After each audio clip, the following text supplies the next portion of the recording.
Yes, reka mbifurize rero amahoro n'imigisha nshuti bavandimwe bacu ba Kigali Lion News. Tugarutse muri studio aka kanya ni tariki ya 6 z'ukwezi kwa 2025. Ndababwiza ukuri yuko njyewe Karemba Aimable mbazaniye icyitwa amakuru adasanzwe utasanga ahandi. Uretse kuri uno murongo mugari urajwe inshinga no kubagezaho amakuru agezweho kandi aba yizewe ku butaka bwa Kongo.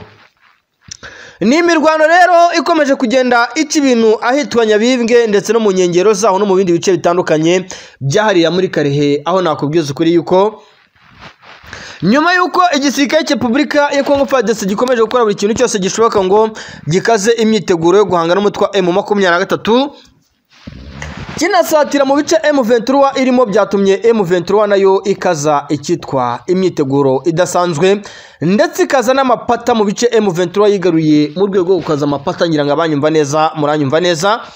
Byatumye M23 hari imisozi igira gutya ideployingamo icyitwa abasirikare benshi cyane hariya mu bice bya Karehe. Umusozi witwa Bunyakiri hejuru y'ikiyaga cya Kivu, M23 yahadeployinze icyitwa abasirikare nyuma yuko igisirikare cya Repubulika ya Kongo FARDC kigize gutya kigakomeza kugaragaza yuko gishaka gukorana n'abarundi cyane ku rwego rudasanzwe ndetse n'abasirikare ba Afurika y'Epfo, utibagiwe abasirikare babarizwa mu cyitwa Wazalendo, dore yuko n'ibikorwa byo kuzana icyitwa urubyiruko muri Wazalendo byakomeje cyane hano mu bice byo muri Sud Kivu. Ndakubwiza ukuri yuko uku gukangurira abaturage kohereza urubyiruko muri Wazalendo byakomeje cyane no muri Beni. Hari uduce biri kuvuga yuko kuri uno munsi twiriwe twandikwamo icyitwa urubyiruko. Ni byose rero turi bugarukeho cyane. Turaza kwikoza muri situation ku ntama yabereye hariya mu mujyi wa Goma kuri Stade de Brumite, tumenye ese niki cyahavugiwe, niki Colonel Nanga yavuze, niki abandi bayobozi babarizwa mu cyitwa AFC cyangwa se M23 bavuze. Ibyo byose turaza kubigarukaho tumenye ibyo ari byo, dore yuko rwose hano muri bino birori byanabaye hagaragayemo n'udushya rwose, ngo hagaragaye bamwe mu Wazalendo bahagaragaye hano muri bino birori ngo baza no guteza icyitwa kaduruvayo, ariko ingentare za Sarambwe zabihanije ku rwego rudasanzwe, aho nakubwiza ukuri yuko rwose byabaye mpibereye icyitwa umwe mu Wazalendo wateje akaduruvayo, bamurambitse hasi bamwubikisha inda hasi baramukubita rwose baramwihaniza nk'ababyeyi. Intare za Sarambwe ntago zikina, gahunda zifite no kuzana umutekano n'ubuzima ku ruhande rw'abaturage, kandi bibanda cyane mu bice navuga yuko biri kubarizwamo icyitwa umutekano mukeya. Hari byinshi rero bikomeje kugenda bigaragara mu bice byinshi bitandukanye byahariya muri Kivu y'Amajyaruguru, mu misozi hariya muri Rubero. Icyitwa deployment zirakomeje mu bice bya Warikare. Biravuga yuko FDLR nayo M23 ikomeje kugenda yohereza abasirikare 10, yohereza 15 muri aya mashyamba ya Warikare kugira ngo bakurikirane bari aba FDLR bahungiye bavuye mu bice bya Masisi. Ndakubwiza ukuri yuko ibintu bikomeje kugenda bikomerera cyane uruhande rw'igisirikare cya Repubulika ya Kongo FARDC ndetse twitwa abafatanya bikorwa babo. Niko kandi nanone turaza kwikoza muri situation idasanzwe ku ruhande rw'igisirikare cya FARDC muri rusange. Haracyumvikanamo icyitwa umwuka wo kutumvikana ku ruhande rw'igisirikare cya Kongo FARDC. Ibyo byose turabyinjiramo tumenye ese niki kibyihishe inyuma muri rusange, kuki igisirikare cya Kongo FARDC gidakomeje kugenda cyumvikana. Biravuga yuko icyitwa FDLR ikomeje guteza amakimbirane hagati mu gisirikare cya Kongo FARDC. Ese FARDC irafata umwanzuro wo kureka FDLR cyangwa se hari ibindi bikorwa biri bikorwe, dore yuko Tshisekedi Tshilombo ngo yatanze itegeko rikomeye cyane ryuko ngo umuntu uzongera kuvuga icyitwa umwe mu babarizwa mu mutwe wa FDLR wavuye mu Rwanda 1994 ukoze jenoside ugangiye ku butaka bwa Kongo ugahabwa indiri n'abategetsi ba kino gihugu, ngo akagira umuntu uvuga nabi, nyamuneka ngo Tshisekedi Tshilombo azamwihaniza nk'umwanzi wese. Turaza kwikoza kandi muri situation idasanzwe mu bice byahariya muri teritwari ya Masisi ahitwa Nyamurongo ku musozi wa Sake kuri no muhanda Sake Kishanga hafatiwe icyitwa intasi zigera kuri 2 za FARDC. Turaza kumenya ese izo ntasi zafashwe gute, icyazigenzaga niki. Ibyo byose turabyinjiramo tumenye muri rusange uko bihagaze mu budasa bw'umurongo wacu mugari uburajwe inshinga no kubagezaho amakuru agezweho kandi aba yizewe umunsi ku munsi. rero reka mbabwize ukuri ibintu bikomeje kugenda bikomera cyane ku ruhande rw'igisirikare cya Repubulika ya Congo FARDC.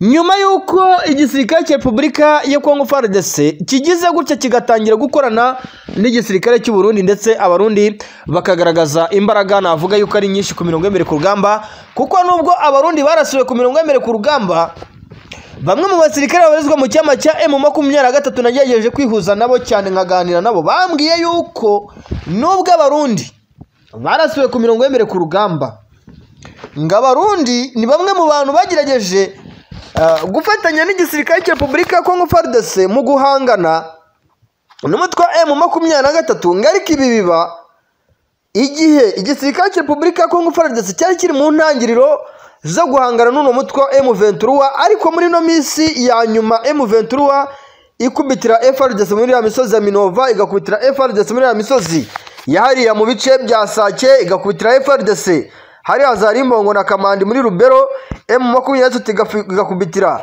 igisirikare cya Repubulika ya Congo FARDC mu misozi hariya muri Rushuru muri ya misozi ya Nyamirima ndetse na Ishasha.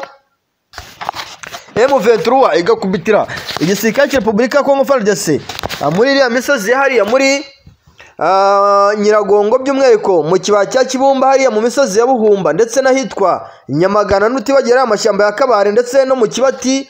Ibi bikaza no gukurikira M23 yakubitiwe FARDC hano mu mujyi wa Goma, byatumye ngo icyitwa abasirikare b'abarundi bamwe bakora icyitwa resistance, bavuga bati twebwe rwose bikomeje kugenda bigaragara muri kino gihugu cya Congo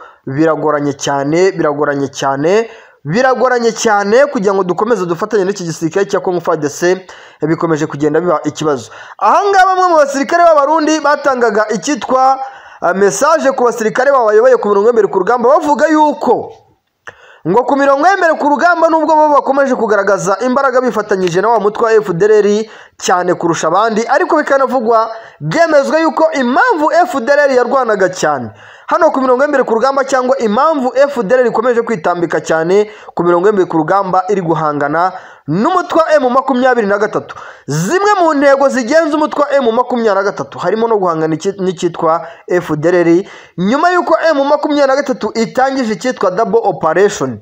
Iyi ni operation yo gutabara abaturage muri Kivu y'Amajyaruguru, ariko nanone ikaba operation yo kurwana n'icyitwa FDLR bayisanga mu birindiro byayo ndetse no mu bindi bice yihishemo. Ngira ngo murabizi neza yuko nyuma yuko umutwe wa M23 urasa umugabo witwa Peter Chirimwami, Lieutenant General Peter Chirimwami, ariko murabizi neza ko yarashwe ari Major General. Iryo pete rya Lieutenant General bayimuhaye bagiye kumushyingura, ngo ni icyubahiro uwitwa Kisekedi Shirombo yamuhaye kugira ngo amwite intwari nyamuneka. Nyuma y'uko uno mugabo arashwe, murabizi neza yuko harashwe uwitwa General Omega asanzwe mu ndake n'abakomando umutwe wa 23 bakamurasana n'abandi ba officers barenga 3 ba FARDC. Ibi rero bimaze kuba bibi ikibazo cyane ku ruhande rwa FDLR ndetse n'abasirikare b'abarundi, aho byaje no gusiga icyitwa FDLR ngo bamwe mu basirikare benshi bahita bafata umwanzuro wo kujya hariya ku butaka bw'u Burundi ngo kujya gusaba Everest Ndashimiye kugira ngo abongerere icyitwa imyitozo ku mirongo y'imbere ku rugamba, rwose ngo bazabashe kugaruka hano mu gihugu cya Congo babasha guhangana n'umutwe wa M23, kuko biravuga yuko abarenga hafi 4,000 hafi na 900 bari ku butaka bw'u Burundi bari gufatanya n'abasirikare b'igihugu cy'u Burundi babatoza imbunda ziremereye, ngo harimo n'imbunda ntoya, kugira ngo bazabashe kugaruka ku butaka bwa Congo bahangane n'umutwe wa M23, ngo ndetse nibamara no kuwutsinda ngo abasirikare b'u Burundi nyamuneka ngo babafashe no kuba bafata igihugu cy'u Rwanda bafatanyije n'igihugu cya Congo n'abasirikare ba FARDC. Ntago ari igihugu cya Congo, igihugu cya Congo ni igihugu cy'abaturage ba Congo muri rusange, ntago ari igihugu rwose cy'abaturage navuga yuko bashyigikiye akarengane ndetse n'akababaro ku ruhande rumwe rw'abaturage, uretse yuko abenshi muri bo banayobwa puruta bayobywa n'icyitwa ingoma ya Kisekedi Shirombo. Ariko ibi byose M23 ba Alliance Fleuve Congo bari kuvuga yuko abagiye gukora igishoboka cyose bagakemura ibi bibazo bikomeje kugenda abibera kuri no butaka bwa Congo, bikomeje guteza inkeke cyane ku ruhande rw'abano baturage, bakuvuga yuko rwose ibintu batazabyihangana habe na gatoya, nyuma yuko Kisekedi Shirombo agaragaje yuko nta kintu na gito yazakora kugira ngo akemure bino bibazo, ahubwo aho kugira ngo abikemure akomeje kugenda abyongera. ni Kisekedi Chilombo rero ukomeje kugenda agira uruhare mu kuzana ibibazo muri kino gihugu cya Kongo, aho kugira ngo abikemure, aho biri kuvuga yuko nyuma yuko M23 inamukubitiye hariya mu mujyi wa Goma, M23 ikamukubitira muri Kivu y'Amajyaruguru mu misozi myinshi, nta foto nta cyabaye. Tandukana n'abandi bakubeshya ngo barafotora, ugane Verite Pictures. Muri Verite Pictures dufitiye serivisi zose zigendanye na kamera wakenera, dufotora ubukwe, live streaming, dufata ibiganiro byo kujya kuri YouTube, dufata filime ndetse n'izindi serivisi zose wakenera zigendanye na kamera, dufata ibirori ibyo ari byo byose mu mihango igiye itandukanye. Muri Verite Pictures tugane tubigukorere neza, dukorera mu ntara zose z'u Rwanda, abari mu mujyi wa Kigali tubutse ko tubafitiye igabanyizwa rya 15% ifoto video ni kimwe mu rwibutso rutazasibangana uzereka umwana wawe rw'ibirori wigeze kugira.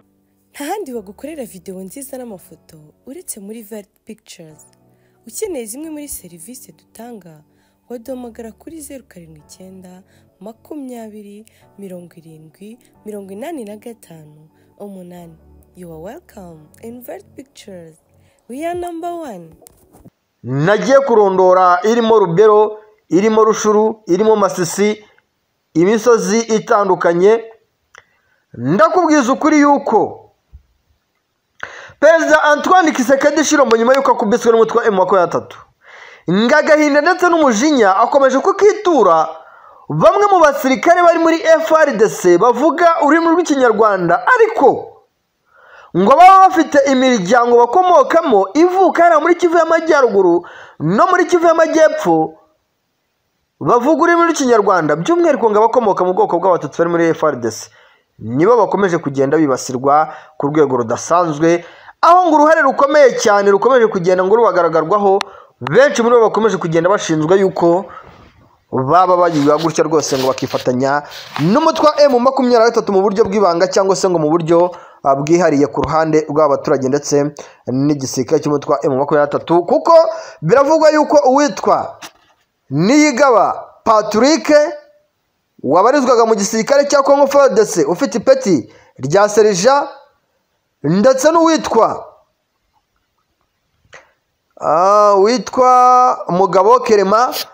Mugabo Kerema nawe wari koporo wabarizwaga mu gisirikare cya Congo FARDC. aba bose kuri uno munsi nabo batawe muri yombi bazira yuko bari gukekwa yuko ngo bagambaniye igisirikare cya Congo FARDC, kandi ibi ngo igisirikare cya Repubulika ya Congo FARDC kirabishingiraho kivuga yuko ababifatanyije n'umutwe wa M23 ngo mu butumwa bahererekanyije namwe mu basirikare bazwa muri M23 ngo bwagerageje gucekingwa na zimwe mu nzego z'ubutasi za kino gihugu cya Congo, bagasanga rwose ngo aba bantu bose barifatanyije n'ikitwa M23 rwose n'ikitwa Alliance Fleuve Congo mu murongo mugari mbisubiremo ngo wo kwigarurira ibice byinshi bitandukanye byari muri Kivu y'Amajyaruguru ndetse muri Sud Kivu, aho intare zasarangwe zikomeje kugenda zitambuka zinjira cyane. kandi ibi byose M23 kuvuga yuko impamvu ikomeye cyane ikomeje gutuma yataka imisozi myinshi itandukanye ari icyitwa Gahenge M23 yashyizeho, ariko igisirikare cya Repubulika ya Congo FARDC bakashaka kukagira urwitwazo kugira ngo binjire mu bice M23 irimo, ariko M23 nayo ikagaragaza yuko iryamiye amajanja kandi itazigera iva ku izima habe na gatoya, nk'uko bikomeje kugenda bigarukaho cyane n'uruhande rw'umutwe wa M23 ndetse kandi bikagarukwaho n'icyitwa Alliance Fleuve Congo ikomeje kugenda itanga icyitwa ituze ndetse inatanga n'icyizere kizira akarengane ku ruhande rw'abaturage hano muri Kivu y'Amajyaruguru ndetse no mu gihugu cya Kongo muri rusange, dore yuko uwitwa Colonel Nanga akubwira ati njye nta gahunda mfite yo kwigarura Kivu y'Amajyaruguru gusa, ahubwo gahunda mfite ni ugukomeza mpaka cyane nkafata icyitwa Kinshasa, nkakuraho buriya butegetsi bwa Kisekedi Chilombo burajwe inshinga no gushyigikira akarengane ndetse n'ubuzima bubi ku ruhande rumwe rw'abaturage ba kino gihugu cya Kongo, by'umwihariko abavuga uri muri Kinyarwanda. Hari amagambo Ntanga rero yatangaje muri bino birori byabereye mu mujyi wa Goma, harimo yuko yavuze ati abafite imbunda mu mazu bazizane. Ibi yabigarutseho aha harabwirwa ba baturage bamwe na bamwe bakomeje kugenda bagaragarwaho n'ibikorwa byo gucumbikira bamwe mu ba FDLR ndetse n'abawazarendo mu mazu yabo hano mu mujyi wa Goma. Mu magambo rero Colonel Nanga yagarutseho mu birori byabereye hano mu mujyi wa Goma, yavuze ati yemwe abaturage bo mu mujyi wa Goma, nongera mbisubiremo mu ijambo, kandi ijambo mpagazeho nk'umugabo, ijambo mpagazeho nk'umuyobozi mukuru wa Alliance Fleuve Congo wifuza impinduramatwara kandi zifite intego. Umuntu uzi yuko yababitse imbunda mu nzu ye agerageze ayitange. Benshi mu baturage bivugwa yuko bamwe mu bagore baba FDL ndetse n'abawazarendo biracyari gukekwa yuko abasirikare bari abagabo babo bafashe zimwe mu mbunda bakoreshaga ku mirongo y'ambere ku rugamba bakazihisha mu mazu ngo kugira ngo igihe FARDC yongeye kugaba ibitero mu mujyi wa Goma ngo zino mbunda zizakoreshwe n'abawazarendo ndetse n'aba FDL. Niko kandi nanone nkubwiza ukuri yuko ibintu bikomeje kugenda bihindura isura. Kandi magambo yaje gutangazwa n'umuyobozi mukuru wa AFC ari wa Colonel Nanga, yavuze ati guhera ku munsi wo kuwa mbere ishuri ndetse na administration za province zizatangira gukora. Mbisubiramo ngira ngo abatabyumva neza, n'umuntu waba warahunze igihugu cya Kongo wenda yari utuye mu mujyi wa Goma utarabasha kujya mu bice yaratuyemo cyangwa se mu bice yabagamo, uwitwa Colonel Nanga yavuze ati kuwa mbere ishuri ndetse n'amadministration ya province azatangira.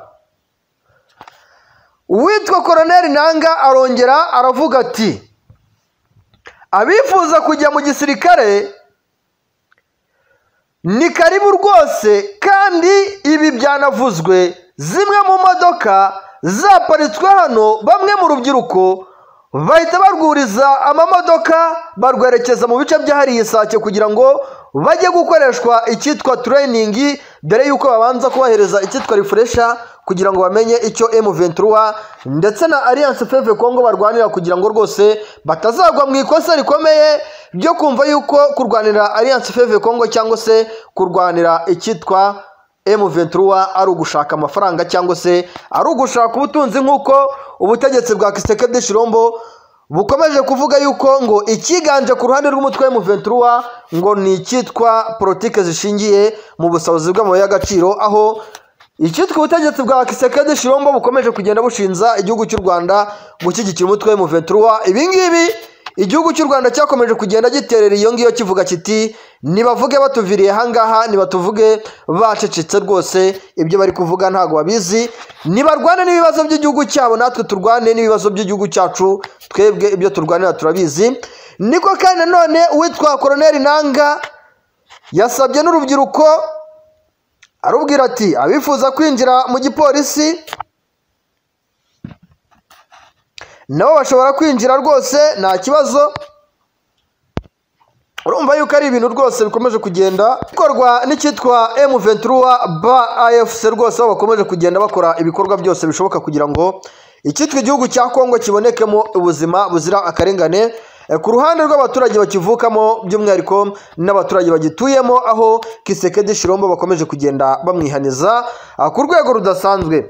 Niko kandi nanone nyuma yuko intare za Sarambwe zifashe agace ka Nyabibwe, nyuma yuko intare za Sarambwe zifashe agace ka Nyabibwe, aka kanya tuvugana hari amakuru angezeho atariho ivumbi na rikeya, amakuru yizewe 100%. Nyuma yuko intare za Sarambwe zifashe kari agace ka Nyabibwe kari mu marembo y'ikibuga cy'indege cya Kavumu, byatumye intare za Sarambwe zivuga ziti igisirikare cya Repubulika ya Kongo FARDC wenda gishobora no kuba cyategura umusada w'abasirikare bashobora guturukamo ibiro bice byo muri Sud Kivu, hariya by'umwihariko mu bice byagera muri Kavumu, bakaba baduteza icyitwa ibibazo bikomeye cyane mu bice ducungamo umutekano cyangwa turimo.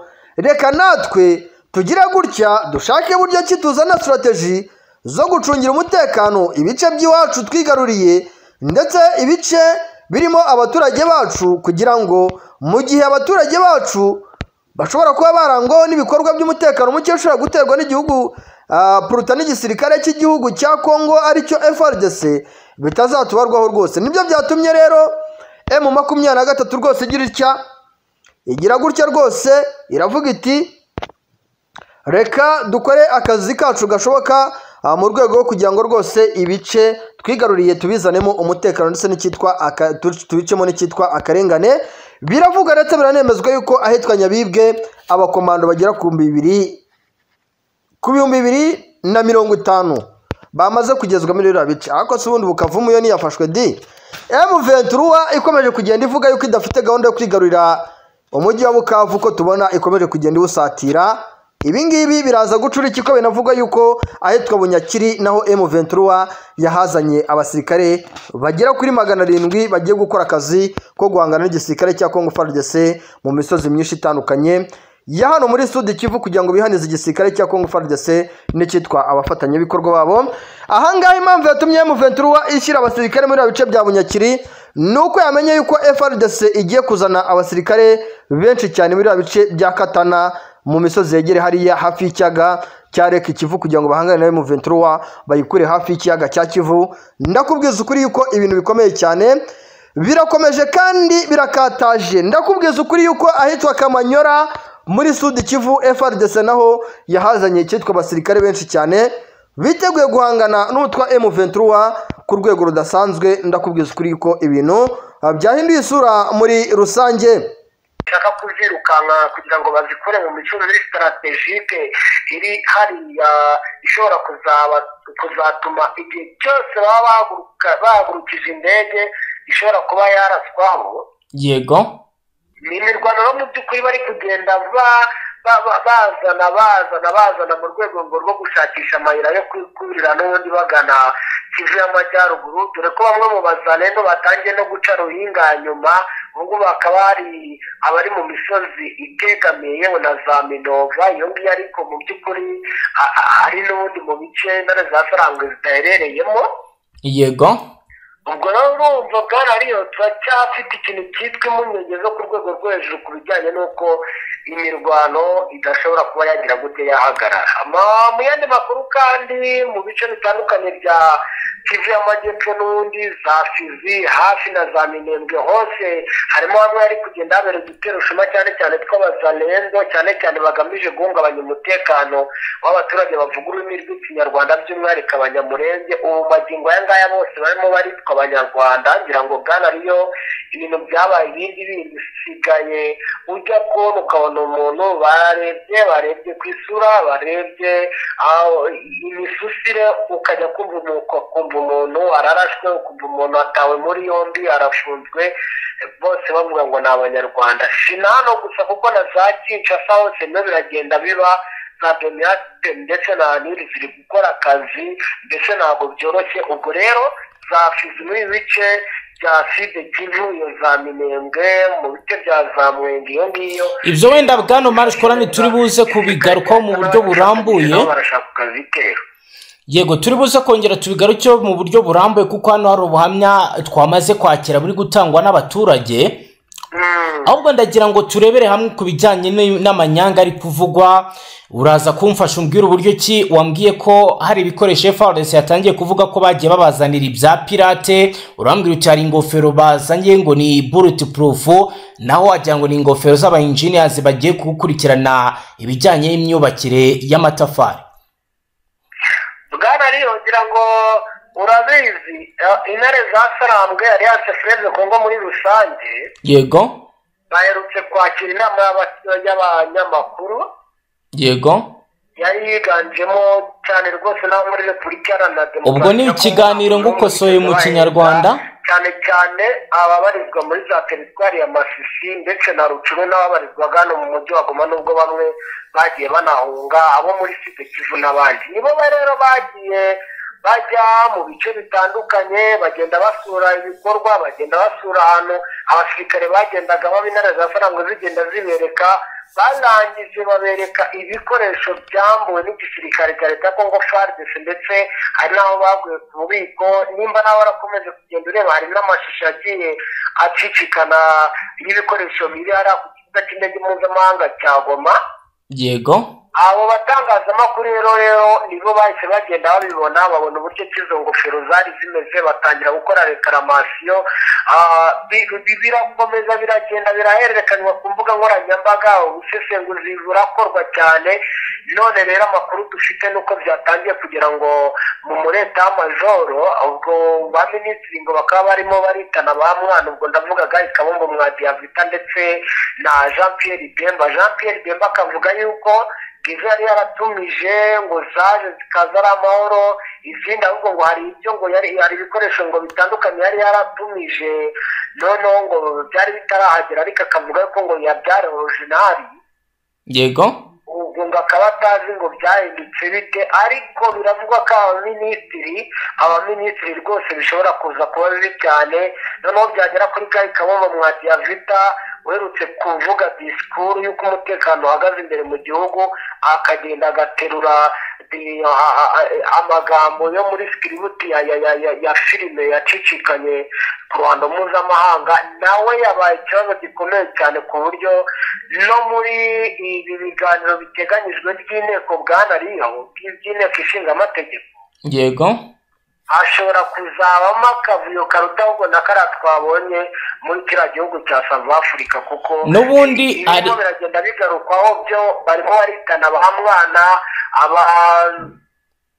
abaminisitiri bashinzwe iby'ubukungu bati igihugu muracyoretse abaminisitiri bashinzwe ibifite aho bihuriye n'imibereho myiza ati igihugu murakimaze neza muracyandagaje ndetse n'abaturage barandagaye mbese ikigaragara abafite aho bahuriye n'iby'umutekano bashobora kuza guhura n'akazi gakomeye cyane muri iyi nteko igomba guterana. Ni mu gihe kandi n'ubundi hari andi makuru bwana Omari Shukurani hari kuvugwa andi makuru kuri uyu mugabo Jean Pierre Bemba aho yagize ati ntabwo tuzongera kuba abacakara b'u Rwanda. Uranyemerera ibi nabyo tubigarucyo tubwira abadukurikiye ibyo yatangaje ndetse dukomeza no muri page y'amakuru ku bivugwa ku ngabo za MONUSCO. Minisitiri w'ubwikorezi wa Repubulika ya Demokarasi ya Kongo yakaba ayoboye Minisiteri y'ubwikorezi yitwa Jean Pierre Bemba ku munsi wo kuwa mbere ubwo yarari Kisangani mu murwa mukuru w'intara ya Chopo aho yavugiye imbwirwaruhame ikakaye yibasira u Rwanda na Uganda yasabye ko urubyiruko rwitegura intambara. Ibi akaba yarabitangaje ku itariki ya 3 Gashyantare 2025 Kisangani aho yabwiye abaturage ko azi ubushake n'imbaraga zabwo kubutemerera ko umutekano wabo uhungabanywa n'ibihugu bituranyi bibiri. Yagize ati nzi ubushake n'imbaraga z'abaturage ba Chopo ntabwo tuzemera ko abanyarwanda n'abagande basubukura imvururu hano. Yakomeje ashumuriza abaturage u Rwanda nkuko bisa n'ibyabaye akamenyero mu mvugo z'abanyapolitike ba Repubulika ya Demokarasi ya Kongo aho bageze hose asa nk'ukangurira ko bagomba kwitegura kurwana n'u Rwanda. Ati ntabwo tuzongera kuba abacakara b'u Rwanda, urubyiruko kuva mu myaka 18 mwitegure muzatozwa ijoro n'amanywa nyuma ya perezida azategeka ko babaha intwaro. Ibi kabije nyuma y'umunsi umwe guverinoma y'u Rwanda itangaje ko hari ibimenyetso biherutse kugaragara igoma by'umugambi wari warapanzwe n'ihuriro rifasha ubutegetsi bwa Kinshasa harimo n'abacanshuro bari biteguye kuba baza kurwana bagatangiza intambara mu Rwanda. Ibiro kandi biri gutangazwa mu gihe Repubulika ya Demokarasi ya Kongo yagiye igaragaza byinshi ko bikomeje kugenda bigaragara bishobora guhungabanya umutekano. Ni mu gihe kandi akomeje kugenda hagaragara amakuru agaragaza uburyo ki Repubulika ya Demokarasi ya Kongo iri mu manyanga ndetse ikomeje kugenda ikora n'ibinyuranyije n'amategeko. N'ubundi reka tubihuze n'ibijyanye n'abadepite ndetse tubabwire n'uburyo Repubulika ya Demokarasi ya Kongo ikomeje guhura n'uruva gusenya. Amakuru aravuga ko abadepite Afrika y'Epfo batanyuzwe n'ibisobanuro by'umugaba mukuru w'ingabo z'icyo gihugu General Rudizani Panhwanya wabwiye ko imirambo y'abasirikare b'icyo gihugu baguye mu mirwano mu burasirazuba bwa Repubulika ya Demokarasi ya Kongo izavanwayo kuri uyu wa gatatu ku itariki ya 5 Gashyantare 2025 byerekana ko ibintu bidashoboka kuko ikibuga cy'indege cya Goma gifunzwe n'inzira bahawe n'u Rwanda bakaba barayanze. Ibi bikaba byagarutsweho ku munsi w'ejo ku itariki ya 4 Gashyantare 2025 ubwo Minisitiri w'ingabo wa Afrika y'Epfo Anjia n'umugaba mukuru w'ingabo zabo General Rudizani bari imbere ya komisiyo ifite inshingano mu mutekano n'abahoze mu ngabo ndetse na komisiyo y'ingabo bababwira uko ikibazo cy'umutekano cyifashe mu burasirazuba bwa Kongo ndetse n'imibiro y'abasirikare b'icyo gihugu boherejwe mu butumwa bwa Samidiarasi. Abajijwe igihe imirambo y'abasirikare baherutse kugwa ku rugamba umutwe M23 warwanganyemo n'ibiro ry'ingabo za leta bazagarurirwa mbere yuko wigarurira umujyi wa Goma izagezwa mu gihugu cyabo kugira ngo ikingurwe mu cyubahiro. Umugaba mukuru w'ingabo yasubije ko izahagera ku wa gatatu ku itariki ya 5. Ati ku kijyanye n'ikibashijwe ngo ni ryari tuzabona imirambo y'abacu, ndasubiza mu nteruro imwe, ni ejo. Depite Clare ntiyanyuzwe n'icyo gisubizo, avuga ko umugaba mukuru w'ingabo asa n'uri kubakinisha cyangwa kubabwira ibidashoboka kuko iyo mirambo idashobora kuva i Goma aho abasirikare babo bari kandi ikibuga cy'indege gifunze. M23 ari ikigenzura. Yagize ati ikibuga cy'indege cya Goma cyarafunzwe, abasirikare ba Afurika y'Epfo ntibashobora kuva i Goma. Ibyo ni ukuri. None ni gute tugiye gukuraho imirambo y'abasirikare bacu? Simbizi, ariko General yatubwiye ngo bizaba ejo, tuzaba tureba. Ni mu gihe niho yongereho ko n'u Rwanda rwabahaye uruhushya rwo gukoresha ikibuga cy'indege cyabwo kugira ngo babashe gukura abo basirikare baguye ku rugamba muri Repubulika ya Demokarasi ya Kongo, ariko abayobozi babo barabyanze. Ati Perezida Paul Kagame yahaye Afurika y'Epfo uruhushya rwo gukoresha inzira yo mu Rwanda, ariko Afurika y'Epfo ibibona nk'agasuzuguro, ihitamo kudakoresha ayo mahirwe. Nta mashanyarazi ahari mu buruhukiro bw'imirambo batanze, none yatangiye kubora. Ni ishavu ku miryango ndetse no ku gihugu cyacu cyose. Uyu depite wari wariye Karungu yakomeje agira ati moteri yo mu buruhukiro yashizemo amavuta, abakomeretse ntibakiri kubona ubuvuzi. Ikindi gikomeye ni uko abasirikare ba Afurika y'Epfo barigoma no mu burasirazuba bwa Kongo bagoswe na M23 ntabwo bemerewe kugera aho bajya cyangwa kubona ibyo kurya. Kandi ibyo koko ni ukuri. Umwaka ushize hari abasirikare 10 bapfuye, uyu mwaka abandi barapfuye. Rero muri rusange mu mezi 6 ashize hamaze gupfa abasirikare 24.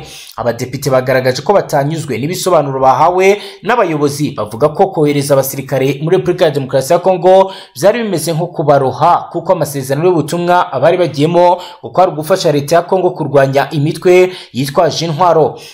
Abagize inteko nshingamategeko ya Afurika y'Epfo basabye abayobozi barimo Minisitiri w'Ingabo n'umugaba mukuru w'ingabo kwegura, kuko bigaragara ko ntacyo bari gukora mu gihe abasirikare b'icyo gihugu bari mu kaga mu burasirazuba bwa Repubulika Iharanira Demokarasi ya Kongo. Bwana Marsh kwa rero ngayo nguko twabonye amashusho agaragaza abasirikare ba MONUSCO bari kwambuka, bari gusakwa n'inzego z'umutekano z'u Rwanda by'umwihariko Polisi Nationale. Ibi bimeze gute? Aba basirikare ba MONUSCO bagiye mu karuhuko, bataye akazi bakoraga? Amakuru ufite nayahe? Ikigaragara bwana rero ni uko ibintu biri diplomatike bitafata hanze mu buryo tubona twese ngo dusobanukirwe ikiri kujya mbere. Yego, ariko icyo nakubwira, hari ibihugu byinshi bibona neza yuko igisubizo cya mbere ari ukuvana ingabo mu burasirazuba bwa Repubulika Iharanira Demokarasi ya Kongo, kubera ko ikigaragara bwana riyo Tshisekedi n'ubuyobozi bwe bakomeje kurambirana, bakomeje kurambira abayobozi. Inama zose bagirwa, imiryango mpuzamahanga iri kuvuga gusaba ibiganiro, ariko nta munsi n'umwe Tshisekedi ajya agaragaza yuko byibura azanagerageza n'umunsi bari mu biganiro. Rero ikigaragara bwana rero bishobora kuba byatangiye gutera uburakari ibihugu bitandukanye bifite ingabo hano muri Repubulika Iharanira Demokarasi ya Kongo, kuko by'umwihariko nk'ubu iyi MONUSCO, yego, iyo nta nubwo yari ikiraswaho, ahubwo yafatwaga nk'abatabazi. Nyine intare z'amafaranga zafataga nk'abatabazi, zabagezagaho abasirikare bashatse kumanika amaboko, badashaka kujya mu ntare za Sarambwe, gutyo bafashaga, nibo bafashaga izi ngabo za SADC. Ariko hari bamwe batangiye gutaha. Bigaragare rero ko ntabwo ari ukujya gufata akaruhuko bwana, ahubwo ikigaragara hari ibihugu bimwe na bimwe byatangiye gufata umurongo wo gucyura ingabo zabo, kuko izi ngabo zabo mu magingo aya ngaya, yego, usibye no kuba zivugana n'amatelefone, bakavugana n'abayobozi babo bakavugana na Kinshasa wenda mo gake, ariko ubundi bari hano ku butaka bwa Repubulika Iharanira Demokarasi ya Kongo iby'ibanze badashobora kubibona muri Goma, niho ndi kuvuga, badashobora kubona kominikasiyo ya kiyobozi nyine, bigaragara ko ari abasirikare baba bari mu gihugu mu buryo bwemewe, ishwi data bahari mu buryo bwo kwiyeranja. Intare za Sarangwe ntabwo zibitayeho, zihangayikishijwe n'abaturage, zihangayikishijwe n'abasirikare babo. ngira ngo nimba barabibonye, bakomeje kugenda badeployinga abasirikare benshi cyane mu mujyi wa Goma, bigaragara yuko ikijyanye n'umutekano aricyo kibahangayikishije kurusha ibindi byose. Ikijyanye n'isuku y'umuti nicyo kibahangayikishije kurusha ibindi byose. Iyi miryango mpuzamahanga nta masezerano bafitanye yo kuba muri iyi Goma cyangwa yo kuba ku butaka bwa Repubulika Iharanira Demokarasi ya Kongo.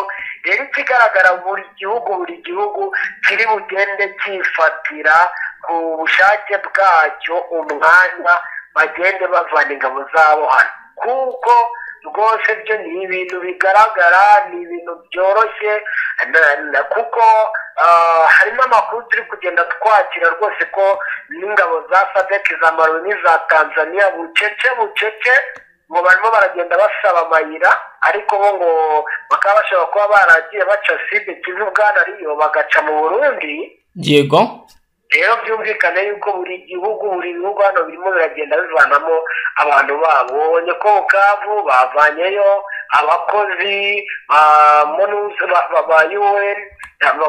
Rero bumva ibihugu birimo biragenda bivana abantu babo, Bwana Riyo, hano muri Repubulika Iharanira Demokarasi ya Kongo. Ibintu byarahindutse mu buryo bugaragara.